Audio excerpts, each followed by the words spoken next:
Americans, USA, what is a good thing about your country? Story 1. Been living in US from a decade now. There are many positives about this great nation. National state parks, it's not a stretch to say that they're one of the most well-preserved places. No one does this better than US. Thousands of places to hike, swim, kayak, canoe, camp.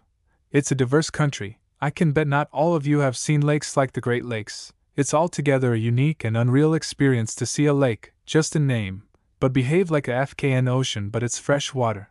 There are many things in US that are refreshingly simple, from a red tape/bureaucratic perspective, easy to start a company, rent a car, get a state ID/driver's license. One of those nations which still offers you a chance of upward mobility by hard work. I know it can be contentious, but compared to many nations on earth, it's better. Road trips, no one does road trips better than US. It's one of most fun things that you can do if you're here. The freeway system is superb and well connected. You can pretty drive from Maine to California, or Barrow, Alaska to Key West, Florida. It's one of the greatest experiences of living in US. Beer, food. USA is a diverse nation, and it allows a person to enjoy food from multiple ethnicities, areas. I never thought I'd be able to eat Ethiopian food in my life, or Mongolian, but being in US made it possible. Also, it has a rich beer culture. People, last but not the least. I know on media and social media we get to see the worst of the people in US. And there are people who are bad, but there are good people as well. And they don't mind helping. Good, kind-hearted folks, quirky in their own way, of course. I have had the pleasure to know some fine people who welcomed me with open arms, and now have become a part of my family.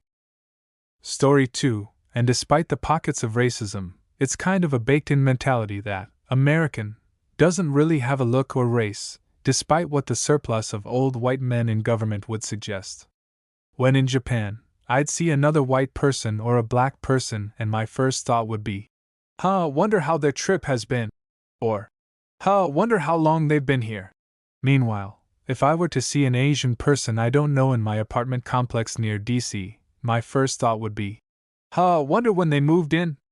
Like 99% of the time that I see someone that looks different than I do, the default assumption is still that they're probably from here or living/working here permanently. That 1% is reserved for people with diplomat tags and large groups of tourists downtown that are clearly not from the US. The food aspect of it is also great, especially if you live in a destination city for immigration.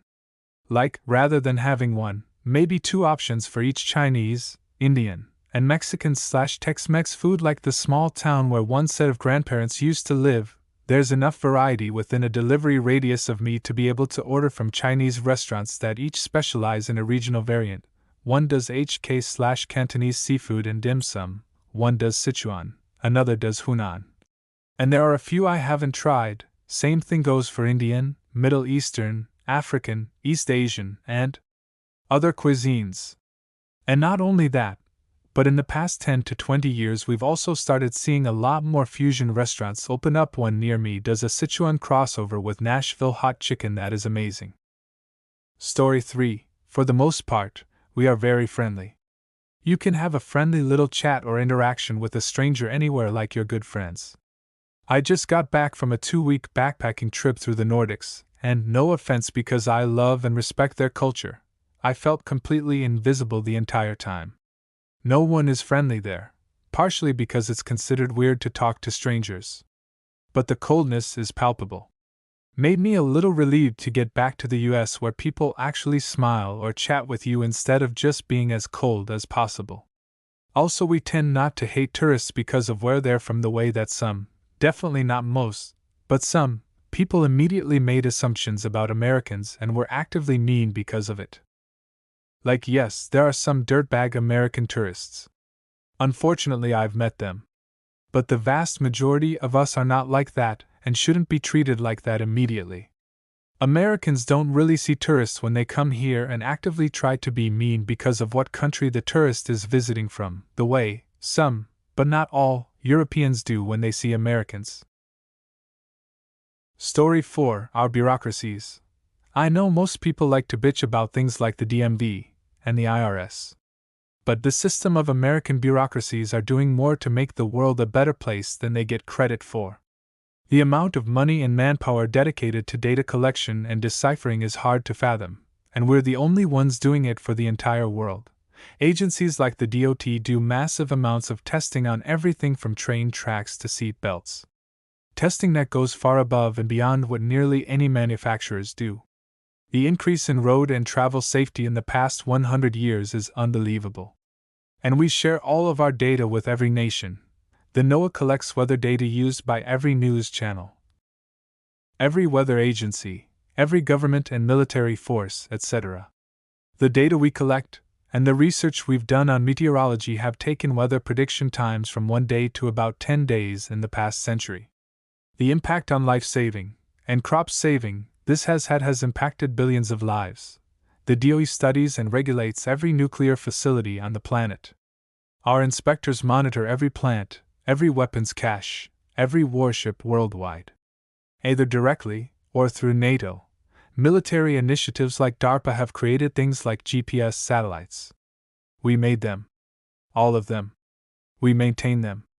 Everyone else just gets to use them. And everyone does. We aren't perfect. Far from it. But our intense efforts to collect and interpret data in every field, from food and drugs, to technology, to medicine and hospitals, building codes, chemical classification, the list goes on and on and on, have been an unparalleled contribution to our species. Story 5. How culturally diverse it really is. America is absolutely massive, and just driving through it you'll notice different vibes with the people even if the food chains are all the same.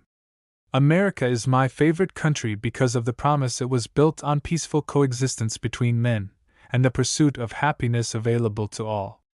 Obviously, we often fall short of those ideals. We have a long way to improve throughout the future before we can really measure up to our own conception of ourselves. But the fact that those ideals have been with us since the beginning is a wonderful thing, and it's never too late to right the wrongs in our society. American pop culture post-WW1 has been the best in the world in my opinion. The music, the fashions, the architecture, the design of cars and furniture, fun Hollywood blockbusters. If a person's happiness should be their primary goal in life, as I believe it should, the Americans do it better than anyone else. Story 6. I am not a U.S. citizen yet, but I have lived here for 18 years and traveled all around the country. People have already mentioned things like geographical diversity, state parks, food, etc. But from an immigrant's perspective, I would like to add civil rights and justice. You can be from any part of the world, but you would be treated fairly by the law. You can go to a restaurant, or a store or a workplace, and you will not be discriminated based on who you are. And if you do, you will have the law on your side.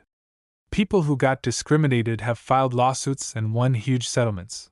I used to work for a company and I was part of a team which had 6 other people who were all U.S. citizens and then me who is a brown immigrant living here on a work visa. The management wanted to promote one of us into a lead position. And they decided to pick me because I was the most qualified. I have lived in 2 other countries and something like this would have never happened in those places. Sure, racist people do exist, but for the most part people here are nice. I have lived here more than any other country in the world and I have always felt like home. Story 7. As many have already said, the diversity. Not just culture or race but in everything. No one forced to live a certain way. Everything you could ever want is available somewhere. And if you need money for it, the jobs are available to afford it. We have every kind of food, restaurant, club, concerts, music, art, building styles, landscapes, weather.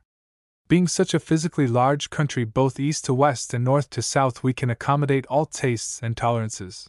We also have geographic diversity. Travel throughout the county is effortless. Our Bill of Rights is second to none. The fact that we have religious freedom that includes freedom from religion. Prices for most things are generally less than is most places around the world. We enjoy a type of national security by the virtue of our geography and the friendly relations with our 2 border neighbors. We don't have to worry about military invasion, though we're still working on our southern border security. And our military is second to none. We are so secure, we export it, in a sense, to other nations. Quality healthcare that people travel here to obtain, even if it costs more. Freedom to choose how to defend yourself, including firearms. While it's not quite perfect, we do enjoy a large degree of freedom of speech and press. We still attract the brightest students and minds and have venture capital to fund all kinds of ideas. Plus, Dolly Parton is a national treasure, smiley face. Story 8. Europe is not a single country. The US has higher living standards than most of Europe. The exception would be Northern Europe and some parts of Western and Central Europe. Even in some countries you can argue about the distribution of wealth. I could argue that it's better to be middle class in America but better to be poor in the UK, for example. Romania, for example, is a country in Europe and 20% of the population doesn't have an indoor toilet compared to 1% in America. This is a country that has a population 4 times larger than Finland. I mean, hell, Ukraine and Russia are 20% of the European population and are far poorer than America. Yes, Nordic countries are the most developed places on Earth, but they make up like 5% of Europe's population. There is a reason that far more Europeans come to America even today than vice versa. I myself love Europe, but all the Redditors who are saying America is a dump aren't a representation of the average American moving to Europe. The average American who lived in Europe was a tourist, or is more wealthy than the average European.